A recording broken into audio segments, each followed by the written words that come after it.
Hi, I'm Sara Wyse. I'm an assistant professor in the biology department here at Bethel University and also a faculty development specialist. I'm here to tell you a little bit about how I use groups in teaching some introductory biology courses and some upper level biology courses. The research right now is pretty clear that students learn best by doing and by engaging with one another, and this is backed up in constructivism and cooperative learning.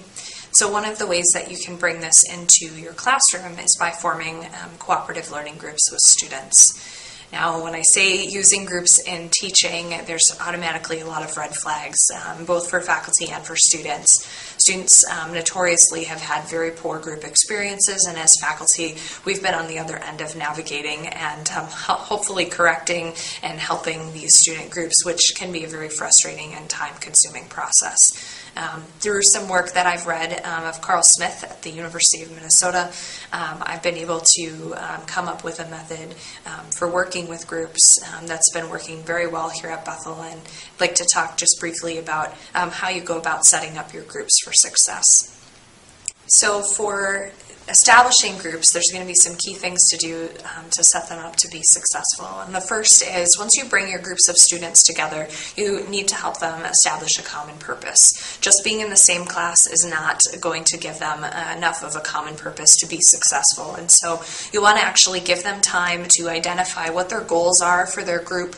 And if it's just a short-term project, that goal can be pretty well defined for them, but they should talk about what their expectations are related to that project. If two of them want A's and two of them are just fine with C's or D's, you're going to have a big problem within that group because the expectations are not the same. So giving your students a chance to articulate some expectations will help set them up for success. The other thing that you can do with your students is to give them an opportunity to write a group contract. And this idea comes from Deborah Allen and colleagues, but this basically involves the students writing down for themselves a number of things that are going to help them.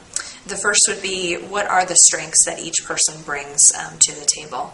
Our students at Bethel seem to have an extremely hard time identifying their strengths, so this can actually take them more time than you might expect. But have them think about their strengths and what they bring to their team. Secondly, you'll have them talk about their expectations for participation. How do you expect everybody in our team to participate in terms of quantity and quality of work? Can also ask them to identify their expectations for communication. One of the major issues that we run into with teams is a communication breakdown.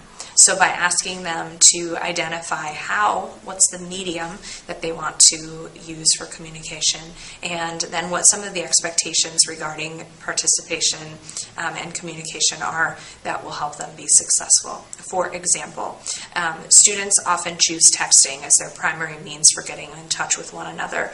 It's a good idea to ask them what are the rules related to texting? When can they retext? How are they going to respond? Are they going to text everyone? Is it okay to just have conversations between two members of the group? So how do they want to handle that? And that will help alleviate a lot of conflict down the road. Related to that, you're also going to want to have them exchange contact information. I ask them to do that in class, so I make sure that every person has that contact information. In addition to establishing a shared purpose, to looking at writing a group contract, which includes their strengths and communication and participation expectations, the other thing that it's helpful for the teams to think through is how they're going to manage conflict. It's important for them to know up front that teams will go through a phase where there will be conflict with one another, and that isn't to be avoided, it's to be worked through. And so giving them some possible scenarios that you've seen groups run into problems with in years past will enable students to problem solve and think through how they might actually want to solve their problems. So for example, I'll often tell students, okay, we have a group meeting and somebody doesn't show up. How are you going to handle that situation? Or you have a deadline, and somebody doesn't make that deadline. Or you have a product that was submitted and the quality of work isn't up to the expectations of the team. How are you going to handle those types of conflicts? And I make them articulate a couple of ways that they're going to respond in those situations. So So those things have served pretty well for me in 100 level courses and in 300 level courses, gen ed courses, and majors courses.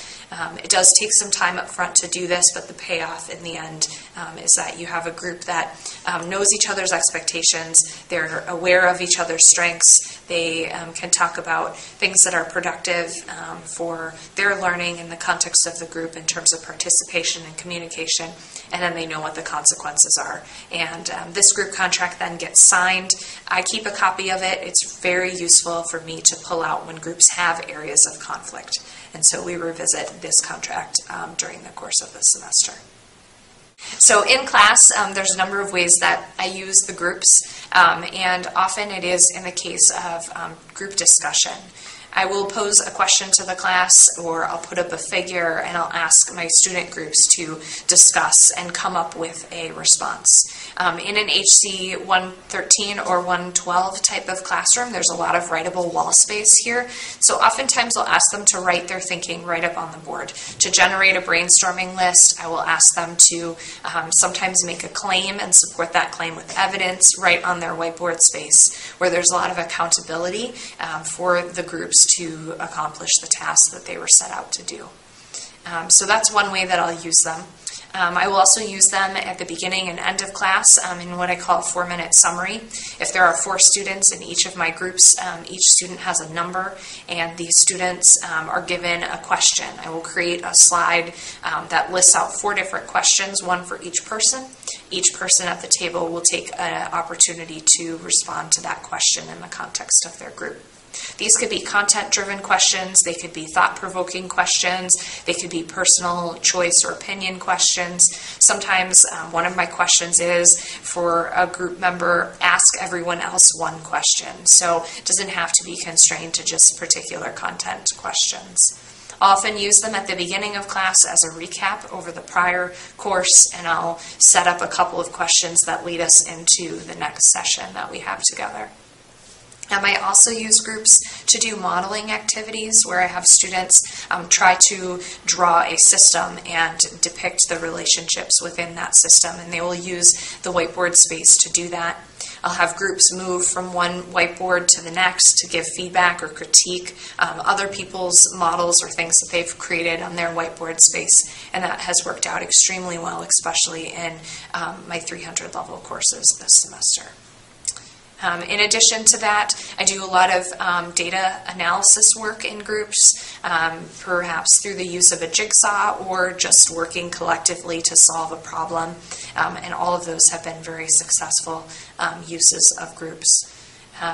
One of the things that I do is make sure that they sit with their groups in class every day, which increases continuity and efficiency of the group.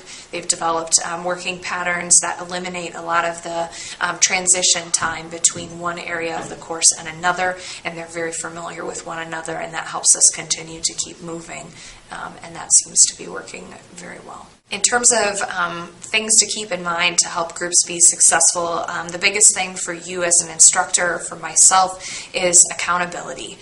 Each team in my room has a name. It's an identity that they have created for themselves, and I will use those names very regularly to ask a group to report on what they were discussing. So if I turn an opportunity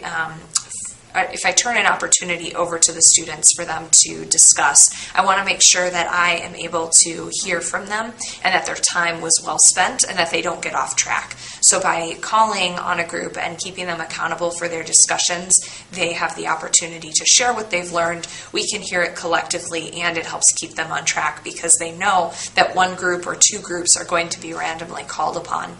I can go even further to personal accountability. I can call on a group and then use one of the numbers that I've assigned to the students in the group to ask the specific numbered person to respond. So I could contact the Venus Flytrappers. They're one of my groups this semester, and say, okay, I want to hear from person number 2, and that person then would speak, and so I could have individualized accountability as well. Students tend to be a little hesitant of that at the beginning of the semester, but as the semester goes on, they have come to expect it as part of a class norm for the way that they're going to be held accountable for their work. that is the biggest key to using groups.